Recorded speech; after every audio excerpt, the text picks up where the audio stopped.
बिल्कुल एम्बुलेंस के भी बात कहले रहनी, कायम बानी अपना बात। बिल्कुल बिल्कुल एम्बुलेंस सुविधा और नबीगंज हॉस्पिटल के 24 आवर अपडेट करे के, सिविल सर्जन चिकित्सा पदाधिकारी से बात करके वहाँ पे अपडेट करे के बाद। डॉक्टर साहब एगो और हम सवाल पूछम कि चुनाव जीतला के बाद का प्लान रही, का अध्यक्ष पद खातिर लड़ाई हुई कि सिंपल एगो सदस्य रहे? वो तो जैसे जैसे समय देखल जाए, अगर वैसा हो तो हम पीछे ना हटे, पीछे ना हटे। क्या फैजान भाई बहुत युवा हैं और समाज में लगे हुए हैं और जनता भी इनके साथ है। मुझे पूर्ण उम्मीद है कि निश्चित जीत मिलेगी। जीत मिलेगी लेकिन क्या नाम पड़ी रहा? सैयद नजमुल हुदा, जदयू अल्पसंख्यक प्रदेश उपाध्यक्ष बनी जदयू अल्पसंख्यक के। का कहें आज नॉमिनेशन दाखिल करके बाहर निकल बनी डॉक्टर साहब रउआ लोगन के मन में का चलता है? ये हमनी के तो हमेशा से बा कि युवा पीढ़ी आगे बढ़े, युवा पीढ़ी के संभाले के बाद देखे के बाद हमनी तो जो करते बानी लेकिन हमनी के जो संस्कार बा शुरू से लेके अब तक वही संस्कार पर हमने ये लोग को भी प्रेरित करता नहीं कि हमनी के संस्कार पर वह चली, समाज में सेवा भाव से। जैसे हमने के मुख्यमंत्री कहलन कि सत्ता जो मिलता है वो सत्ता भोगने के लिए नहीं बल्कि सेवा के लिए। तो हम इनको यही राय देंगे, हम लोग यही राय देते हैं। हमारे जो पूर्वज थे, हमारे जो पिताजी जो थे वो भी हम डॉक्टर थे और उस जमाने के डॉक्टर थे जिस जमाने में कोई डॉक्टर नहीं था। अगला मैंने 15-20 किलोमीटर में कोई डॉक्टर नहीं था, डॉक्टर गौर को छोड़ के। तो उस समय उस साइकिल से लोगों का सेवा करते थे। तो ये भी सेवा कर रहे हैं, आज कई सालों से सेवा कर रहे हैं, स्वास्थ्य में सेवा कर रहे हैं, शिक्षा के क्षेत्र में युवा हैं तो ये खुद जानते हैं कि कितना पिछड़ा हमारा क्षेत्र हो गया है।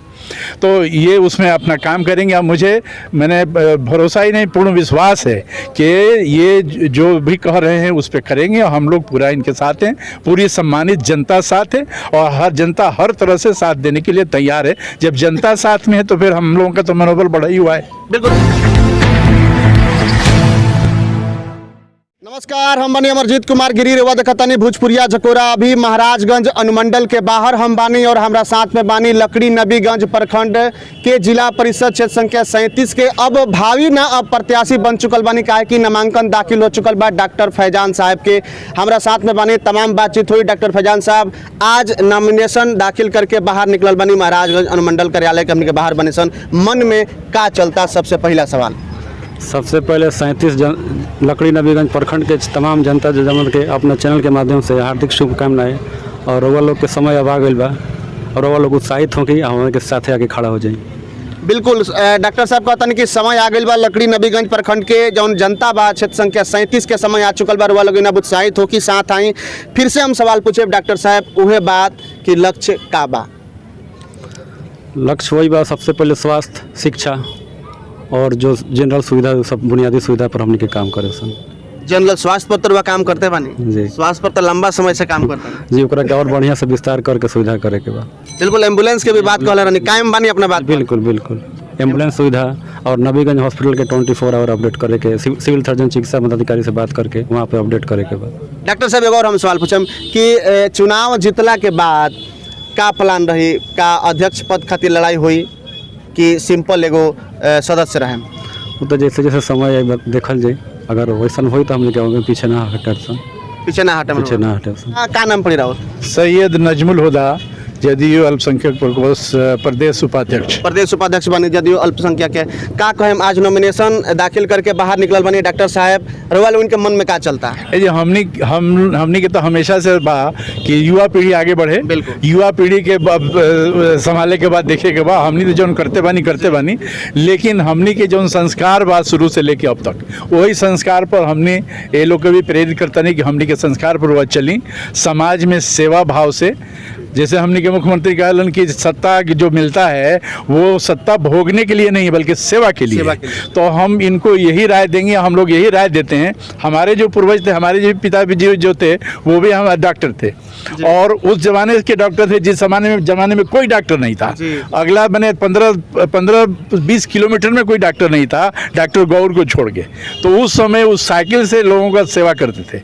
तो ये भी सेवा कर रहे हैं, आज कई सालों से सेवा कर रहे हैं, स्वास्थ्य में सेवा कर रहे हैं, शिक्षा के क्षेत्र में युवा हैं, तो ये खुद जानते हैं कि कितना पिछड़ा हमारा ये क्षेत्र हो गया है। तो ये उसमें अपना काम करेंगे। अब मैंने भरोसा ही नहीं, पूर्ण विश्वास है कि ये जो भी कह रहे हैं उस पर करेंगे, और हम लोग पूरा इनके साथ हैं, पूरी सम्मानित जनता साथ है, और हर जनता हर तरह से साथ देने के लिए तैयार है। जब जनता साथ में है तो फिर हम लोगों का तो मनोबल बढ़ा ही हुआ है। बिल्कुल। एक और हम सवाल पूछम क्योंकि राजनीति से रुआ जुड़ल बनी। एक और हम सवाल पूछब, डॉक्टर साहब नॉमिनेशन करा चुकल बनी, डॉक्टर साहब बहुत कुछ सोचले बनी जिला परिषद क्षेत्र संख्या 37 के बारे में।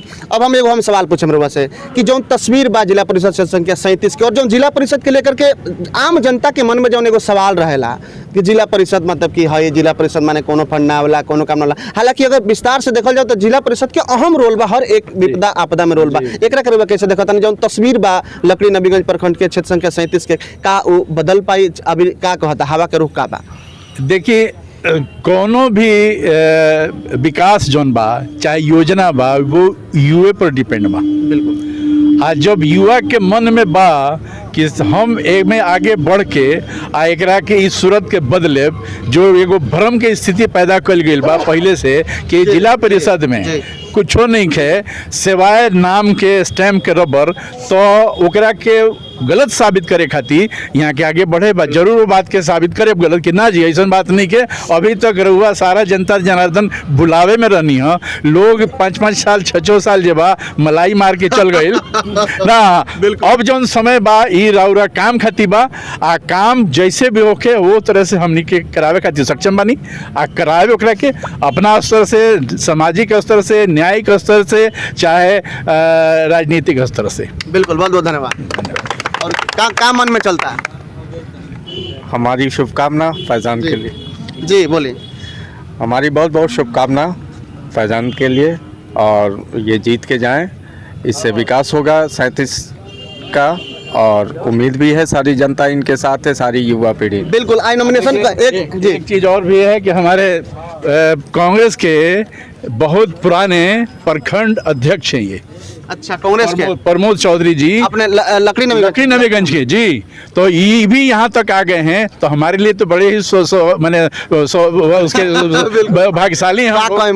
की बात क्या फैजान भाई बहुत युवा हैं और समाज में लगे हुए हैं, और जनता भी इनके साथ है। मुझे पूर्ण उम्मीद है कि निश्चित जीत मिलेगी। लेकिन एगो सवाल हम डॉक्टर साहब से एगो और पूछम। डॉक्टर साहब आई नॉमिनेशन करा दिल बनी जनता से लकड़ी नबीगंज प्रखंड के क्षेत्र संख्या, हालांकि एगो काफिला आइल बा साथ में, अभी हमने के अनुमंडल के बाहर बनी सन, तक काफिला के तस्वीर अभी नहीं पाओत, लेकिन जो शुरुआत भइल काफिला के, चाहे जे नहीं के पहुँच पाओल, जे माता बहन जे घरे बा, ओकरा के का संदेश देवे के चाहे, का कहें? हाथ जोड़ के निहोरा करी, का कहें? हमार नम्र निवेदन है आप लोग से कि आज नॉमिनेशन हो गया है, चुनाव चिन्ह मिलने के बाद पूरे क्षेत्र में मेडिकल सब का टीम बनेगा, सारा एक संगठन तैयार करेगा। 6-6 पंचायत में हर एक वार्ड में हम लोग 5-5 मेंबर तैयार करेंगे, अपनी बात जनता तक रखेंगे ताकि जनता उस पर विचार करे। और लास्ट टाइम हम जनता से यही कहेंगे, जब वोट देने से पहले एक बार ज़रूर मेरे बात को आप लोग ध्यान में रखिएगा, दिल में उतारिएगा, विचार करके, और अपना वोट आपके बर्बाद होने से बचाइए। बिल्कुल, वोट अपना बर्बाद होने से बचाइए। चल पीछे देख सकते कि अभी अनुमंडल कार्यालय के बाहर नॉमिनेशन करा के डॉक्टर फैजान साहब और कहते कि अब की बार जौन जनता बा वोट अपन बेकार होके से बचाओ, और वोट बेकार होके से बचाओ पड़ी। कहे कि जौन बा की नामांकन दाखिल हो चुकल बा, अब सीधे यहाँ के अनुमंडल से, मतलब कि महाराजगंज अनुमंडल से सीधे लकड़ी नबीगंज खातिर कूच कर जाम। काफ़ी बड़ा जनसैलाब उमड़ के आयल बा लकड़ी नबीगंज प्रखंड से, क्षेत्र संख्या 37 के जनता काफ़ी पहुँचल बा जी, और लगातार हमने के ग्राउंड रिपोर्ट करे के प्रयास करते सन। आज फिर से बता दें कि हमरा सीवान जिला के महाराजगंज में, जहाँ पर डॉक्टर साहब के नामांकन दाखिल भेल बा, अपन नामांकन दाखिल करके बाहर निकल बनी। कैमरामैन अभिषेक के साथ धन्यवाद।